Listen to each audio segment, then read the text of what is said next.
Our story began, as many do, with a whirlwind of infatuation. We were young, ambitious, and utterly convinced that our love was an indissoluble bond, a force that could withstand any storm. We built our lives together, brick by painstaking brick, a cozy home filled with shared laughter, whispered secrets, and the comforting rhythm of intertwined routines. He, let's call him Alex, was a rising star in his field, a sharp mind with a charming wit that could disarm even the most hardened cynic. I, on the other hand, found my passion in the arts, a world of vibrant colors and boundless creativity. Our early years were a tapestry of shared dreams and mutual support. We celebrated each other's successes, offered solace during setbacks, and navigated the complexities of life with unwavering unity.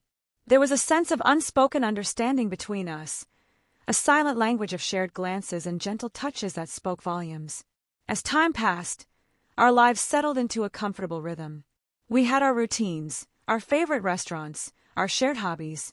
We were a well-oiled machine, efficient and predictable. But predictability, while comforting, can also breed complacency. The first subtle shift was almost imperceptible, a faint tremor in the otherwise smooth surface of our relationship. Alex's work, which had always been demanding, began to consume him with an almost obsessive fervor. Late nights at the office became the norm, weekend projects morphed into all-day affairs, and his once vibrant energy seemed to dwindle with each passing day. I tried to be understanding, attributing his behavior to the pressures of his career. I prepared his favorite meals, brewed endless pots of coffee, and offered encouraging words, hoping to alleviate the burden he carried. But my efforts were met with distracted nods and absent-minded smiles. The spark that had once ignited our conversations had flickered and died, leaving behind a chilling silence. His phone became an extension of his hand, a constant companion that buzzed and vibrated with cryptic messages and hushed calls. He'd clutch it tightly, his eyes darting away if I dared to glance in his direction. "Work calls," he'd mutter, his voice strained. "Urgent matters." The excuses, once believable, began to wear thin. The urgent matters seemed to coincide with the arrival of new perfumes, the discovery of unfamiliar receipts tucked away in his wallet, and the increasingly frequent business trips that stretched into late nights. One evening, while cleaning his car, I stumbled upon a small, velvet pouch hidden beneath the passenger seat. My heart pounded against my ribs as I opened it, revealing a delicate silver necklace adorned with a single, shimmering pearl. It wasn't my style, nor was it a gift I had received. A cold dread settled over me, a chilling premonition of what was to come. I confronted him, my voice trembling with a mixture of fear and anger. He stammered, his eyes wide with a feigned innocence. "It's a gift for a client," he insisted, his voice laced with a nervous tremor. A token of appreciation, but his words lacked conviction, sounding hollow and rehearsed. The necklace, so delicate and personal, seemed an unlikely gift for a business associate. The lie, so poorly constructed, only fueled my growing suspicion. The seeds of doubt, once mere whispers, began to sprout into a tangled web of suspicion. I found myself scrutinizing his every move, analyzing his every word, searching for hidden meanings and concealed truths. The trust that had once formed the bedrock of our relationship began to crumble, replaced by a gnawing sense of unease. His behavior became increasingly erratic. He'd disappear for hours without explanation, returning with a disheveled appearance and a vague excuse. He'd avoid my gaze, his eyes filled with a guilt he couldn't conceal. The once familiar comfort of our home began to feel alien, a stage set for a play I no longer recognized. The laughter that had once echoed through our rooms was replaced by an unsettling silence, broken only by the incessant buzzing of his phone. I found myself retreating into my own thoughts, replaying past conversations, searching for clues and hidden meanings. Every shared memory, once a source of comfort, now seemed tainted with suspicion. Had he always been this way, or was this a recent transformation? I began to notice subtle changes in his appearance. A new haircut, a more stylish wardrobe, a sudden interest in fitness. He seemed to be reinventing himself, shedding the familiar skin of our shared life. The scent of a different perfume lingered on his clothes, a floral fragrance that wasn't mine. The hair, a single strand of blonde, found on his jacket, a stark contrast to my own dark locks. These small, seemingly insignificant details began to paint a larger picture, a portrait of betrayal I desperately wanted to dismiss. I started to feel isolated, as if I was watching him from a distance, a silent observer in a play I no longer understood. The warmth of his touch, once a source of comfort, now felt cold and distant. The shared glances, once filled with unspoken understanding, now seemed laden with hidden meanings. The nights became a battleground of sleeplessness, my mind racing with a million unanswered questions. Was he seeing someone else? Was this a fleeting indiscretion, or something more profound? Was our love, once so strong, now a fragile illusion, destined to shatter into 1,000 pieces? I began to question my own sanity, wondering if I was imagining things, if I was reading too much into his behavior. But the nagging suspicion, the persistent unease, refused to be silenced. The once vibrant colors of our shared life began to fade, replaced by a dull, gray monotony. The laughter that had once filled our home was replaced by an unsettling silence, a silence that spoke volumes. The weight of suspicion grew heavier with each passing day, a suffocating burden that threatened to crush me. I felt like a prisoner in my own home, trapped in a web of deceit, unable to escape the growing sense of betrayal. I started to withdraw, to create a distance between us, a silent protest against his increasingly evasive behavior. I stopped asking questions, stopped offering comfort, stopped trying to bridge the ever-widening gap between us.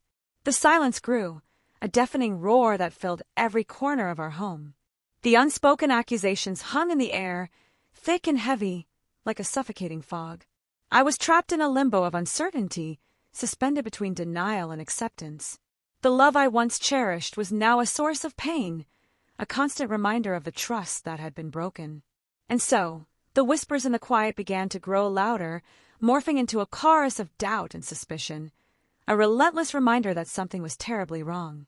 The foundation of our relationship, once so solid, began to crack, the tremors growing stronger with each passing day, threatening to bring the entire structure crashing down. The tension in our home had become a palpable entity, a thick, suffocating atmosphere that clung to every surface. The silence was no longer a mere absence of sound. It was a weapon, wielded with precision, each unspoken word a sharpened blade. I moved through our shared space like a ghost, a silent observer in a play that was rapidly spiraling out of control. The pearl necklace, the stray blonde hair, the cryptic messages, these were no longer isolated incidents.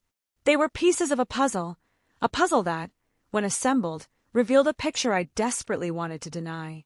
But denial was a flimsy shield against the growing weight of evidence. I decided I couldn't bear the uncertainty any longer. I needed answers, even if they shattered the fragile remnants of our illusion. I waited for him one evening, the air thick with anticipation, my heart pounding against my ribs like a trapped bird. When he finally arrived, his eyes darted around the room, avoiding mine. He seemed to sense the change in the atmosphere, the unspoken accusations hanging in the air. "Is something wrong?" he asked, his voice strained, a forced attempt at casualness. "We need to talk," I said, my voice trembling but firm. I placed the pearl necklace on the table between us, the delicate silver chain glinting under the soft lamplight. He froze, his eyes widening in a flicker of panic. "Where did you find that?" he stammered, his voice barely a whisper. "In your car," I replied, my voice flat. "Who gave it to you?" The lies began then, a torrent of carefully constructed falsehoods that tumbled from his lips like rehearsed lines from a poorly written play. He insisted it was a gift for a client, a token of appreciation for a successful deal. He spoke of deadlines and pressures, of long hours and demanding colleagues. But his words lacked conviction, his eyes darting away, unable to meet mine. The practiced ease with which he delivered his lies only fueled my suspicion. He was a master of deception, weaving a web of falsehoods that grew thicker with each passing moment. "And the blonde hair?" I asked, my voice barely audible. "Whose is that?" He hesitated, his face flushing crimson. "A colleague," he mumbled, his voice strained. She leaned over my shoulder to look at something on my computer. The excuses were flimsy, pathetic attempts to explain away the mounting evidence. He seemed to underestimate my intelligence, assuming I would blindly accept his fabricated stories. The confrontation escalated, the quiet tension erupting into a storm of accusations and denials. I confronted him with the cryptic messages, the lingering scent of perfume, the sudden interest in a new gym. He stammered, his voice rising in frustration, accusing me of being paranoid, of reading too much into innocent situations. Innocent? I retorted, my voice laced with bitterness. A pearl necklace, a blonde hair, late-night disappearances. Is that what you call innocent? He lashed out, his anger fueled by guilt and desperation. He accused me of being controlling, of suffocating him with my suspicions. He painted himself as the victim, a man trapped in a relationship with an overly demanding partner. The lies grew bolder, the accusations more vicious. He twisted the narrative, attempting to shift the blame onto me. He claimed I was neglecting him, that my focus on my art had created a distance between us. The truth, however, remained stubbornly present, a silent witness to his deception. The evidence, though circumstantial, was mounting, painting a picture of betrayal that I could no longer ignore. The trust that had once formed the bedrock of our relationship was shattered, replaced by a gaping chasm of doubt and resentment. I felt like a stranger in my own home, watching him navigate his carefully constructed facade, a master of deception. The nights became a battleground of sleeplessness, my mind replaying the confrontation, analyzing his every word, searching for hidden meanings and concealed truths. The lies, once carefully crafted, began to unravel, exposing the raw, ugly truth beneath. I started to withdraw, to create a distance between us, a silent protest against his increasingly evasive behavior. I stopped asking questions, stopped offering comfort, stopped trying to bridge the ever-widening gap between us. The silence grew, a deafening roar that filled every corner of our home. The unspoken accusations hung in the air, thick and heavy, like a suffocating fog. I began to feel isolated, as if I was watching him from a distance, a silent observer in a play I no longer understood. The warmth of his touch, once a source of comfort, now felt cold and distant. The shared glances, once filled with unspoken understanding, now seemed laden with hidden meanings. The lies, like a virus, spread through our relationship, infecting every aspect of our shared life. The laughter that had once echoed through our rooms was replaced by an unsettling silence, a silence that spoke volumes. I was trapped in a limbo of uncertainty, suspended between denial and acceptance.